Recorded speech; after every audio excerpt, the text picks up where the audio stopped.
श्री राम।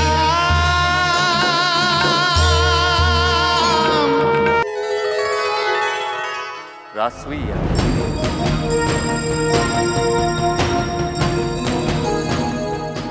ठीक है, यदि आपका यही विचार है तो ऐसा ही होगा। आप इस यज्ञ की तैयारियां कीजिए और हम। नहीं भैया, आप राजसूय यज्ञ नहीं कर सकते। मैं इसका विरोध करता हूं।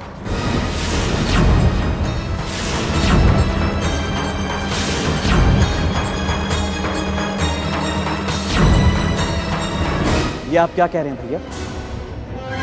इस समय हमें इस विषय पर अपने विचार देने चाहिए कि यह कहां तक उचित है और कहां तक अनुचित। राजसूय यज्ञ का विरोध करके मैंने अपना विचार ही प्रकट किया है लक्ष्मी। कौन नहीं जानता कि राजसूय यज्ञ युद्ध का कारण बन जाता है। कोई भी पुरुषार्थी राजा इसे चुनौती के रूप में देखता है। हम अयोध्या की प्रजा की प्रसन्नता के लिए अन्य राजाओं के जीवन को संकट में कैसे डाल सकते हैं? मेरे विचार से हमें इस पर पुनः विचार करना चाहिए।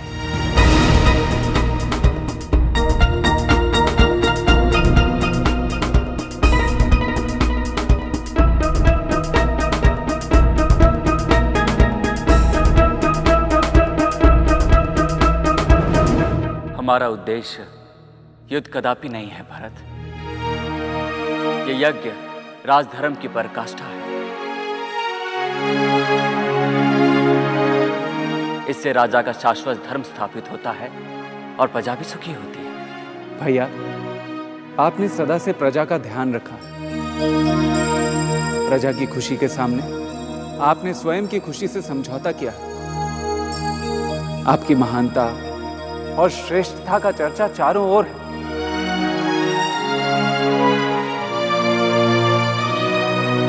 सभी आपको श्रद्धा से देखते हैं भैया।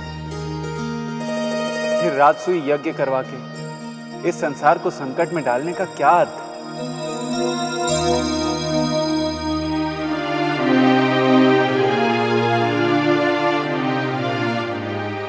ठीक है भरत,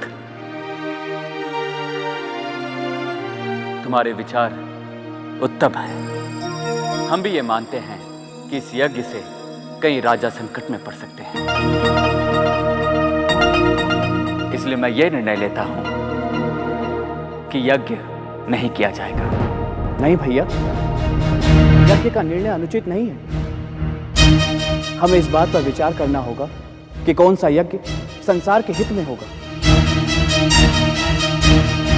भैया, अश्वमेध यज्ञ पापों को दूर करने वाला और पुण्य फल देने वाला माना गया है। इसलिए मेरा आपसे निवेदन है कि आप अश्वमेध यज्ञ का आयोजन करें। ठीक है, यह सत्य है कि अश्वमेध यज्ञ करके हम पुण्य के भागी बनेंगे। रावण का वध करने के कारण मुझ पर ब्रह्म हत्या का दोष है। इसीलिए अश्वमेध यज्ञ करके मैं भी इंद्र की भांति दोष से मुक्त हो जाऊंगा। जी भैया, अश्वमेध यज्ञ का विचार उत्तम है। यदि आप इस संबंध में निर्णय लेते हैं तो हमें प्रसन्नता हो। ठीक है, गुरुदेव की आज्ञा मिलते ही इस यज्ञ का निर्णय लिया जाएगा। श्री राम जय राम जय जय राम, श्री राम जय राम जय जय राम।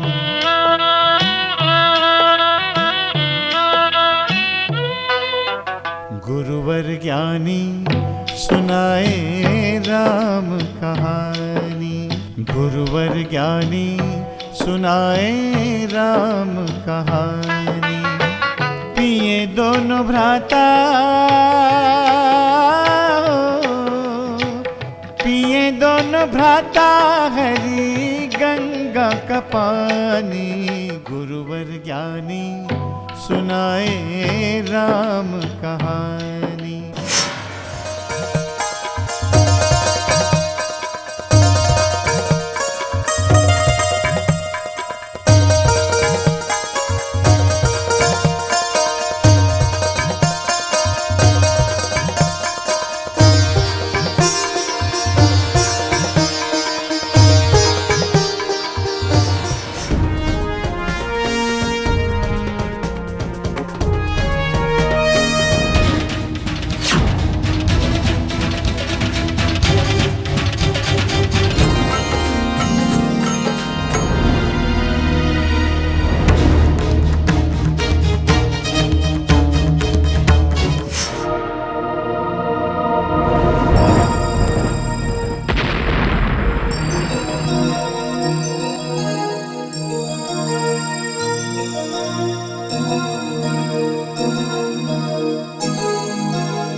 और इस प्रकार श्री राम ने देवी सीता का त्याग कर दिया।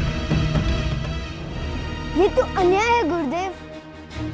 गुरुदेव, आपने जो कहा था श्री राम भगवान विष्णु के अवतार है, क्या विष्णु का अवतार होकर कोई ऐसा काम कर सकता है? देवी सीता ने हर संकट में उनका साथ दिया और इतनी सी बात पे उन्होंने देवी सीता को महल से निकाल दिया। क्या अग्नि परीक्षा के बाद भी उनके मन की शंका नहीं मिटी? गुरुदेव, आप चुप क्यों हैं? क्या आपको नहीं लगता यहाँ श्री राम ने भूल कर दी? नहीं, कदापि नहीं। श्री राम ने जो कुछ भी किया राज धर्म के अनुसार किया, और किसी भी महान राजा के लिए उसकी प्रजा से बढ़कर दूसरा और कुछ नहीं होता। पर गुरुदेव, ये कैसा राजधर्म है, कैसा न्याय है? पुत्रों, समय के साथ साथ में तुम दोनों सब समझ जाओगे। माँ, माँ, पता है गुरुदेव क्या कह रहे थे? नहीं, मुझे नहीं पता। बताओ क्या कह रहे थे?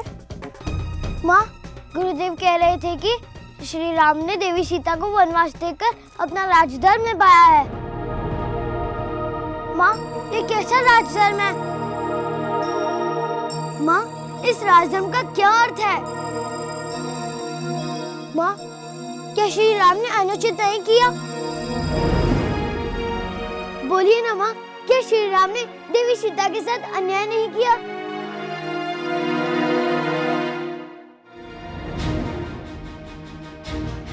नहीं पुत्र, वो एक महान राजा है। वो कभी भी किसी के साथ कोई अन्याय कर ही नहीं सकता। कैसे नहीं कर सकते?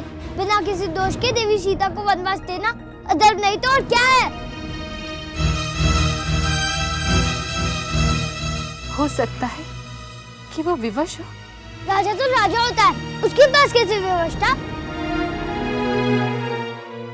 राजा होते हुए भी वो किसी की बातों में आ गए। उन्होंने कुछ भी नहीं सोचा। कैसे नहीं सोचा होगा? सोच समझ कर उन्होंने ये निर्णय लिया होगा। गुरुदेव की तरह आप भी श्री राम का पक्ष ले रही हैं। ये ठीक नहीं है। आपको इस बात का विरोध करना चाहिए। सच जाने बिना विरोध करने का कोई अर्थ नहीं है पुत्र। तुम दोनों क्या जानो किन परिस्थितियों में उन्होंने ऐसा निर्णय लिया होगा। गुरुदेव ने हमें सब कुछ सच बता दिया है। हम इस बात को कभी ठीक नहीं मानेंगे। कभी नहीं, कभी नहीं।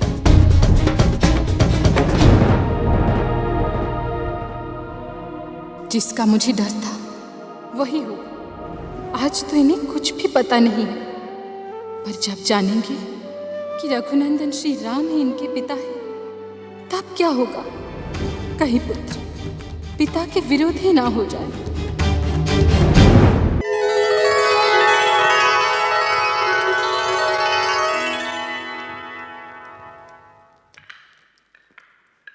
प्रणाम गुरुदेव।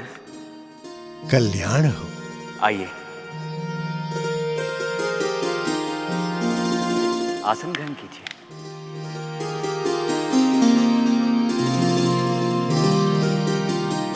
हम आपकी ही प्रतीक्षा कर रहे थे। इस प्रतीक्षा का कोई विशेष कारण? यदि आपकी अनुमति हो तो हम अश्वमेध यज्ञ करना चाहते हैं। अति उत्तम विचार है राम। अश्वमेध यज्ञ की महिमा अपरंपार है। तुम्हें पता है राम, अश्वमेध यज्ञ करने से मनुष्य के सारे कष्ट दूर हो जाते हैं और मनुष्य हर प्रकार के दोषों से मुक्त हो जाता है। ठीक है गुरुदेव, आप पूरे विधि विधान से ये यज्ञ संपन्न करें। मेरा आपसे विशेष निवेदन है। मेरे अहो भाग्य राम। सुमन जी, आप आर्यवत के सभी राजाओं, ऋषि और महर्षियों को यज्ञ में सम्मिलित होने के लिए निमंत्रण भेजिए और मधुपुरी के राजा शत्रुघ्न के पास विशेष दूत भेजकर उन्हें आमंत्रित कीजिए। जैसी आपकी आज्ञा महाराज। भरत, अपने सभी पड़ोसी देशों के राजाओं को आमंत्रित करो और ध्यान रहे कोई भी छूटने ना पाए। ठीक है भैया। और फिर अश्वमेध यज्ञ का निमंत्रण चारों दिशाओं में भेज दिया गया। अयोध्या में उस महान यज्ञ की तैयारी होने लगी। फिर क्या हुआ? इसके आगे की कथा हम तुम्हें कल सुनाएंगे। तब तक जितनी कथा सुनी है उसे कंठस्थ कर लो। जी गुरुदेव। अब इन्हें दिव्य अस्त्र और यौगिक शक्तियां प्रदान करनी होगी। अब तो वो समय आने ही वाला है जब इन्हें उन शक्तियों की आवश्यकता पड़ेगी। और हाँ, कल सूर्योदय के साथ हम तुम दोनों को दिव्य शक्तियां प्रदान करेंगे। ठीक है गुरुदेव।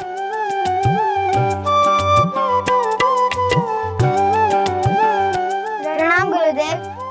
आयुष्मान भव।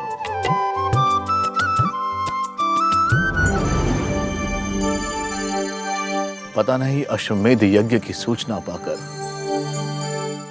अयोध्या की प्रजा क्या सोच रही होगी। क्या अयोध्या इस यज्ञ के उत्साह का आनंद उठा पाएगी? अरे भाई, मैंने तो सुना है कि महाराज श्री राम बहुत बड़े यज्ञ का आयोजन करने जा रहे हैं। जो सुना है वो सच सुना है। उन्होंने कहा है कि ऐसा यज्ञ तो देवलोक में भी कभी नहीं हुआ है। अश्वमेध यज्ञ कोई साधारण यज्ञ तो नहीं होता, और फिर ये यज्ञ स्वयं महाराज श्री राम करवा रहे हैं। उनके जैसा संसार में कोई राजा हो भी तो नहीं सकता। कुछ भी हो, अयोध्या में उत्सव का वातावरण तो रहेगा और पूरे प्रदेश में चहल पहल तो रहेगी, और इससे अधिक हमें चाहिए भी क्या। इतना ही क्यों, दूर दूर से राजा, महाराजा, ऋषि, महर्षि सब आएंगे। उनके दर्शन से हमारा जीवन सफल हो जाएगा। कितनी सौभाग्य की बात है। महाराज श्री राम अपनी प्रजा का कितना ध्यान रखते हैं। ऐसा निर्णय कोई साधारण राजा कभी नहीं ले सकता।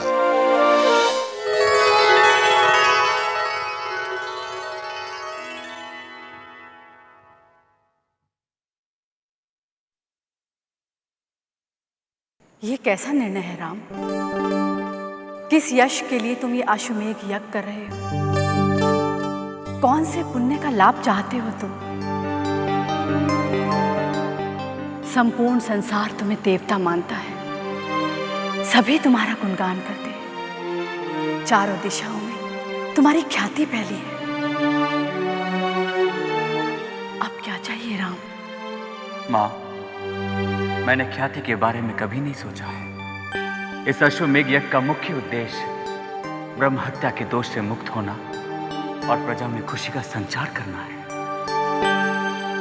ठीक है, पर तुमने इस यज्ञ के बारे में गंभीरता से विचार नहीं किया राम। मैंने भली भांति विचार किया है। यदि विचार किया होता तो अश्वमेध यज्ञ का निर्णय ही नहीं लेते तुम। क्यों माँ? क्योंकि ये यज्ञ नहीं हो सकता राम। इसका कारण क्या है? अश्वमेध यज्ञ में पति और पत्नी दोनों को भाग लेना होता है राम। यदि तुम्हें ये यज्ञ करना है तो तुम्हें सीता को वन से वापस लाना होगा। तो तुम्हें सीता को वन से वापस लाना।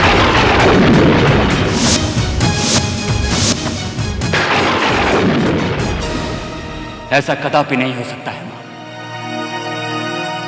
क्यों राम? क्यों नहीं हो सकता? क्योंकि कोई भी नहीं जानता कि सीता कहाँ है और किस दशा में है। कोई भी नहीं जानता माँ। तो ठीक है राम, यदि तुम सीता को वापस नहीं ला सकते तो तुम्हें अश्वमेध यज्ञ का निर्णय बदलना होगा। नहीं मां, ऐसा नहीं हो सकता। अश्वमेध यज्ञ का निर्णय अटल है, क्योंकि अश्वमेध यज्ञ में प्रजा का हित निहित है। हम सबका हित है और मेरे लिए प्रजा का हित सर्वोपरि है। हम दूसरों के हितों को कैसे अनदेखा कर सकते हैं मां? ठीक है, यदि तुम ये यज्ञ करना ही चाहते हो